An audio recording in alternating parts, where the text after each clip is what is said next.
Abhimanyu movie देखने वाले भाई सारे दर्शकों ने पवन मलिक मोखरा की हाथ जोड़कर राम राम और नमस्ते। हमारे साथ युवा नेता भाई पवन खरखोदा जुड़ गए हैं और पवन भाई ने बहुत मेहनत करी है। 15-16 साल तक पूरा हंगा ला रहे हैं, लेकिन अब की बार एक बड़ा भारी अवसर है। भाई स्वागत आपका, राम राम। पहले तो राम राम जी, आपके सभी दर्शकों को मेरा सादर प्रणाम जी। देखिए पवन भाई, मैं सीधी सीधी बात करूंगा, केला गह है अब की बारी पिछली बारी की बजाय। मैंने बताने की जरूरत नहीं होनी चाहिए। मेरे ख्याल से आप चौथा स्तंभ हो और आप देख सकते हैं कि लोगों का जो जोश है, जो प्यार है, वो जीत में बदलने जा रहा है जी। पिछली बारी से क्या कमी रह गई थी जो अब की बारी वो दुरुस्त करी है? देखिए, समय कई बार विपरीत होता है। पिछली बार भी लोगों ने इतना प्यार दिया, इतना लाड दिया। बेशक मैं गणित के आधार पर बेशक हार गया, लेकिन लाखों लोगों के दिल भी जीतने का काम किया जी।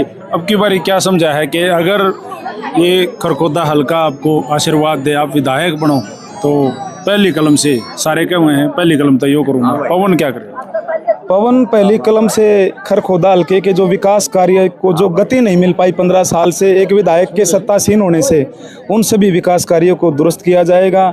चाहे हमारे यहाँ नहर की पानी की समस्या है और चाहे हमारे चौपालों की समस्या है, क्योंकि एक व्यक्ति ने यहाँ पे 15 साल से कोई सुध नहीं ली, लेकिन पवन खरखोदा जो एमएलए कोटे की जो ग्रांट आती है उसमें भी कोई सवाया करके उस लगाने का काम करेगा। आपने सीधे तौर पर इल्जाम लगाए हैं कई जगह। आपने बोला है कि जो मौजूदा विधायक हैं कांग्रेस पार्टी के, उनका एक बड़ा कारोबार है, बहुत सारा पैसा है। चप्पल चप्पला माए बताओ दे।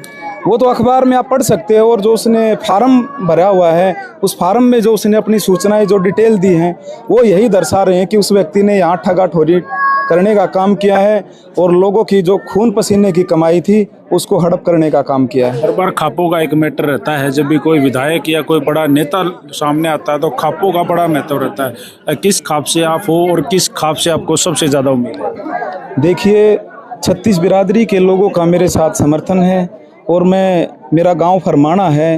हम खरखोदा में हमारे पूर्वज गए थे, तो इसलिए गहलावत खाप का समर्थन है और दैया खाप का आशीर्वाद हमारे पूर्वजों पे भी रहा है। चाहे हमारे राणा खाप की बात करूं, चाहे हमारे सरवा खाप की बात करूं, चाहे हमारे ब्राह्मणों की, चाहे हमारे प्रजापत समाज की, चाहे कबीरपंथी की, चाहे रविदासी की, कुल मिला के बात यह है कि 36 बिरादरी के लोगों का ये चुनाव है और वो अपना चुनाव खुद लड़ रहे हैं। जाट वोट बैंक के ऊपर क्या करोगे सीधे तौर पर? देखिए, मैं यही कहना चाहूँगा कि 36 बिरादरी उसमें आ गए। मैंने सारे खापों का भी जिक्र किया, तो सभी लोगों ने एक ही मन बना रखा है कि ये सीधा चुनाव पार्टी का कम होके ये सीधा चुनाव अपने भाई अपने बेटे को जिताने का है और बाहरी व्यक्ति को बाहर भगाने का है। डोर टू डोर गए हो, एक एक घर में गए हो, कि गली देखी है जी जी, गांव में व्यवस्थाएं भी देखी होंगी, तो कमियां भी देखी होंगी। सोचा है कुछ, देखा है कुछ, क्या दुरुस्त करना है कल न अगर जीते तो? देखिए, राजनीति में मैंने अपने भाषण में भी बोला है कि 2 पद होते हैं। एक होता है संवैधानिक पद, जिसपे विधायक लोगों के द्वारा चुन के भेजा जाता है, उसको ग्रांट मिलती है करोड़ों रुपए की। लेकिन जब तक वो विधायक अपनी पावर का, अपनी शक्ति का यूज नहीं करेगा, उस हल्के में कोई विकास कार्य नहीं हो सकता। इसलिए जो विकास कार्य रुके हुए हैं उनको प्राथमिकता के आधार पर गति देना, जो विकास का पहिया रुका हुआ है उसको आगे बढ़ाने का काम इनकी जो हमारे बड़े बुजुर्ग हैं, नौजवान साथी हैं, मेरी मातृशक्ति हैं, जो ये कलम में जितनी स्याही डाल के भेजेंगे उससे ज़्यादा उस कलम का प्रयोग करने का काम आपका भाई, आपका बेटा करेगा।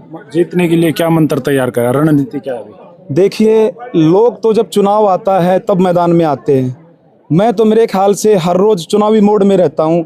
डेली के 7 से 8 गाँव में सुख में दुख में आना जाना। और मैं ये मानता हूँ कि चाहे कोई कितना भी बड़ा राजनीतिक व्यक्ति हो, चाहे कितना भी बड़ा धन बल से मजबूत हो, लेकिन अगर वो अपनों के दुख में नहीं खड़ा होता तो मैं ये मानता हूँ कि सामाजिकता की कुछ न कुछ कमी रह जाती है। जी, तो ये थे भाई पवन खरखोदा। और पवन भाई, मैं एक बार फिर आपको शुभकामनाएं दूंगा, पहले तो टिकट के लिए और उसके बाद नुका आगरा पुराने आदमी के कर देता हूँ विजयी भवन। नहीं, ये जीत होगी हमारे जितने भी बड़े बुजुर्ग खड़े हैं, मेरी मातृशक्ति है, नौजवान साथी, इनकी जीत है।